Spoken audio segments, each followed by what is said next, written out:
2014 is a very special year for me. 20 years as a consultant, 20 years of marriage, and I'm turning 50 in 1 month. That means I was born in 1964 in a small town in Germany. It was a gray November day, and I was overdue. The hospital's maternity ward was really stressed out because a lot of babies were born on this gray November day. As a matter of fact, 1964 was the year with the highest birth rate ever in Germany, more than 1.3 million. Last year, we just had over 600,000, so half of my number. What you can see here is the German age pyramid. And there, the small black point at the top, that's me.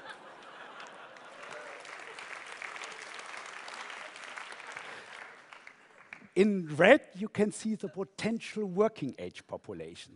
So people over 15 and under 65. And I'm actually only interested in this red area. Now, let's do a simple simulation of how this age structure will develop over the next couple of years. As you can see, the peak is moving to the right, and I, with many other baby boomers, will retire in 2030. By the way, I don't need any forecasts of birth rates for predicting this red area. The red area, so the potential working age population in 2030, is already set in stone today, except for much higher migration rates. And if you compare this red area in 2030 with the red area in 2014, it is much, much smaller. So before I show you the rest of the world, what does this mean for Germany? So what we know from this picture is that labor supply, so people who provide labor, will go down in Germany and will go down significantly. Now, what about labor demand? That's where it gets tricky. As you might know, the consultant's favorite answer to any question is, it depends. So I would say it depends. We didn't want to forecast the future, highly speculative. We did something else. We looked at the GDP and productivity growth of Germany over the last 20 years and calculated the following scenario. If Germany wants to continue this GDP and productivity growth, we could directly calculate how many people Germany would need to support this growth. And this is the green line, labor demand. So Germany will run into a major talent shortage very quickly. 8 million people are missing, which is more than 20% of our current workforce. So big numbers, really big numbers. And we calculated several scenarios, and the picture always looked like this. Now, to close the gap, Germany has to significantly increase migration, get many more women in the workforce, increase retirement age. By the way, we just lowered it this year, and all these measures at once. If Germany fails here, Germany will stagnate. We won't grow anymore. Why? Because the workers are not there who can generate this growth. And companies will look for talents somewhere else. But where? Now, we simulated labor supply and labor demand for the largest 15 economies in the world, representing more than 70% of world GDP. And the overall picture looks like this by 2020. Blue indicates a labor surplus, red indicates a labor shortfall, and gray are those countries which are borderline. So by 2020, we still see a labor surplus in some countries, like Italy, France, the US. But this picture will change dramatically by 2030. By 2030, we will face a global workforce crisis in most of our largest economies, including 3 out of the 4 BRIC countries. China, with its former one-child policy, will be hit, as well as Brazil and Russia. Now, to tell the truth, in reality, the situation will be even more challenging. What you can see here are average numbers. We de-averaged them and broke them down to different skill levels. And what we found were even higher shortfalls for high-skilled people and a partial surplus for low-skilled workers. So on top of an overall labor shortage, we will face a big skill mismatch in the future. And this means huge challenges in terms of education, qualification, upskilling for governments and companies. Now, the next thing we looked into was robots, automation, technology. Will technology change this picture and boost productivity? Now, a short answer would be that our numbers already include a significant growth in productivity driven by technology. A long answer would go like this. Let's take Germany again. The Germans have a certain reputation in the world when it comes to productivity.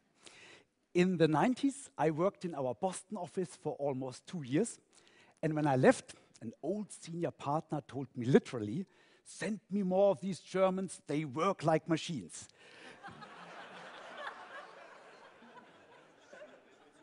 That was 1998. 16 years later, you would probably say the opposite. Send me more of these machines, they work like Germans.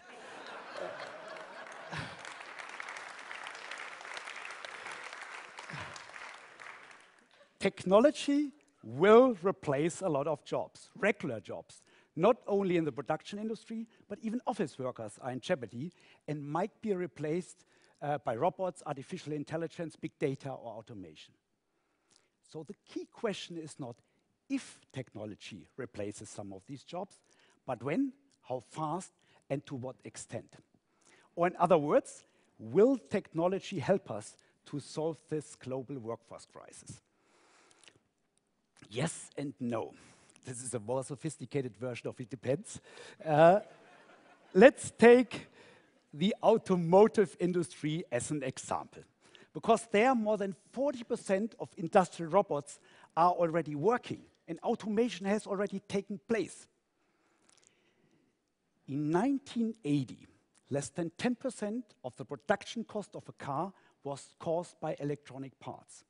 Today, this number is more than 30%, and it will grow to more than 50% by 2030. And these new electronic parts and applications require new skills and have created a lot of new jobs, like the cognitive systems engineer, who optimizes the interaction between driver and electronic system. In 1980, no one had the slightest clue that such a job would ever exist. As a matter of fact, the overall number of people involved in the production of a car has only changed slightly in the last decades, despite of robots and automation. So what does this mean? Yes, technology will replace a lot of jobs, but we will also see a lot of new jobs and new skills on the horizon. And that means technology will worsen our overall skill mismatch. And this kind of de-averaging reveals the crucial challenge for governments and businesses. So people, high-skilled people, talents, will be the big thing in the next decade. If they are the scarce resource, we have to understand them much better. Are they actually willing to work abroad? What are their job preferences? To find out, this year we conducted a global survey among more than 200,000 job seekers from 189 countries. Migration is certainly one, let's say, key measure to close a gap, at least in the short term. So we asked about mobility. More than 60% of these 200,000 job seekers are willing to work abroad. For me, a surprisingly high number. If you look at the employees aged 21 to 30, this number is even higher. If you split this number up by country, yes, the world is mobile, but only partly. The least mobile countries are Russia, Germany, and the US. Now, where do these people like to move to? Number 7 is Australia, where 28% could imagine moving to. Then France, Switzerland, Germany, Canada, UK, and top choice worldwide is the US. Now, what are the job preferences of these 200,000 people? So what are they looking for? Out of a list of 26 topics, salary is only number 8. The top 4 topics are all around culture. Number 4, having a great relationship with the boss. 3, enjoying a great work-life balance. 2, having a great relationship with colleagues. And top priority worldwide is being appreciated for your work. So do I get a thank you? Not only once a year with the annual bonus payment, but every day. And now our global workforce crisis becomes very personal. People are looking for recognition. Aren't we all looking for recognition in our jobs? Now, let me connect the dots. We will face a global workforce crisis, which consists of an overall labor shortage, plus a huge skill mismatch, plus a big cultural challenge. And this global workforce crisis is approaching very fast. Right now, we are just at the turning point. So what can governments, what can companies do? Every company, but also every country, needs a people strategy and act on it immediately. And such a people strategy consists out of 4 parts. Number 1, a plan for how to forecast supply and demand for different jobs and different skills. Workforce planning will become more important than financial planning. 2, a plan for how to attract great people. Generation Y, women, but also retirees. 3, a plan for how to educate and upskill them. There's a huge upskilling challenge ahead of us. And 4, for how to retain the best people. Or in other words, how to realize an appreciation and relationship culture. However, one crucial underlying factor is to change our attitudes. Employees are resources, are assets, not costs, not headcounts, not machines, not even the Germans. Thank you.